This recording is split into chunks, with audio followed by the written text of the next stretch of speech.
ಅಪಡಿ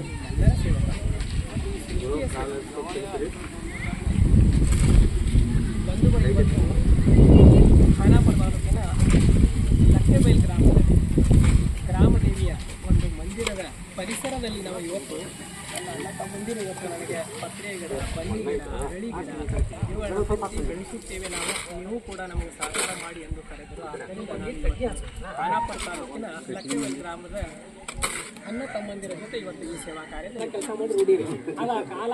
ಅನ್ನ ತಮ್ಮಂದಿರ ಈ ಸಸಿಗಳ ಬಗ್ಗೆ ಇದು ಬನ್ನಿ ಗಿಡ.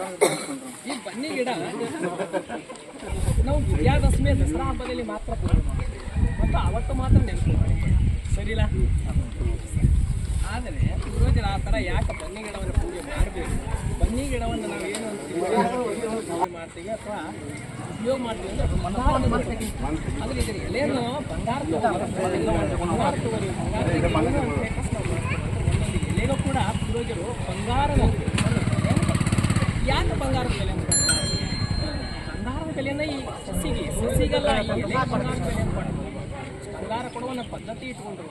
ಪದ್ಧತಿ ಇವತ್ತಿನ ತನಕ ಕೂಡ ರೂಢಿದೆ, ಪೂರ್ವಜರಿಂದ ಇವತ್ತಿನ ತನಕ ರೂಢಿದೆ, ಸಾವಿರಾರು ವರ್ಷಗಳು ಇದೆ.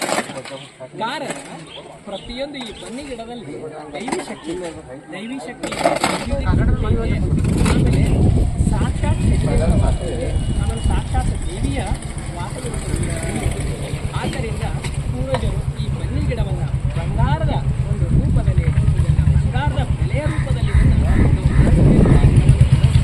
ಗಿಡ ಬೆಳೆಸಬೇಕು, ಇದನ್ನು ಬಳಸಬೇಕು, ಇದು ಮುಂದಿನ ಯುವ ಪೀಳಿಗೆಗೆ ಗೊತ್ತಾಗಲಿ ಅಂತ ಹೇಳಿ ಅವರು ಏನು ಮಾಡಿದ್ರು, ಬಂಗಾರ ವಿಜಯದಶಮಿಯಲ್ಲಿ ಬಂಗಾರದ ರೂಪದಲ್ಲಿ ಬಳಸಬೇಕಂತ ಕೇಳಿಕೊಂಡು ಸರಿ.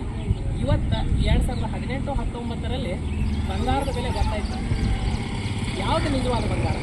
ಯಾಕಂತಂದ್ರೆ ನೋಡ್ರಿ, ಮತ್ತು ಆಕ್ಸಿಜನ್ಗೆಲ್ಲರೂ ನಾವು ರೊಕ್ಕ ಕೊಡ್ತೀವಿ, ಆಕ್ಸಿಜನ್ ತಗೊಳ್ಳೋದಕ್ಕೆ ರೊಕ್ಕ ಕೊಡ್ತೀವಿ, ಆಕ್ಸಿಜನ್ ಹಿಡಿಲಿಕ್ಕಾಗಿ ಬಹಳಷ್ಟು ಕೋಟಿ ಗಂಟೆ ಜೀವ ಯಾಕಂತಂದ್ರೆ ಆಕ್ಸಿಜನ್ ಅಂದ್ರೆ ಒಂದು ಸಸಿ ಎಲೆ ಅಲ್ಲ, ಬರೀ ಎಲೆ ಹಿಡಿದಕ್ಕ ಎಲೆಯ ಬಗ್ಗೆ ಅವ್ರು ಬಂಗಾರ ಅಂದರು. ಅಂದ್ರೆ ಒಂದು ಸಸಿ ಬಂಗಾರದ ಬೆಲೆ ಆಕ್ಸಿಜನ್ ಪ್ರಾಣವಾಗಿದೆ. ಅದು ಅವತ್ತಿನ ಪೂರ್ವಜರು ಏನು ಮಾಡಿದ್ರು, ಮುಂದಿನ ಪೀಳಿಗೆ ಗೊತ್ತಾಗಲಿ ಅಂತ ಹೇಳಿ ಪ್ರತಿಯೊಂದು ಸಸಿಗೂ ಕೂಡ ಬಂಗಾರದ ಬೆಲೆಯನ್ನು ಇಟ್ಟರು, ಆಮೇಲೆ ಎಲೆಗೂ ಕೂಡ ಬಂಗಾರದ ಬೆಲೆಯನ್ನು ಇಟ್ಟರು. ಮುಂದಿನ ಪೀಳಿಗೆ ಮಾನವ ಜನ್ಮ ಈ ಸೃಷ್ಟಿಯಲ್ಲಿ ಮತ್ತು ಎಲ್ಲ ಜೀವ ಜಂತುಗಳಿಗೂ ಯಾವುದು ಅವಶ್ಯಕತೆ ಅಂತಂದ್ರೆ ಗಿಡಗಳು. ಯಾಕಂತಂದ್ರೆ ನೋಡು, ಒಂದು ಉದಾಹರಣೆ ಕೊಡ್ತೀನಿ ನಾನು.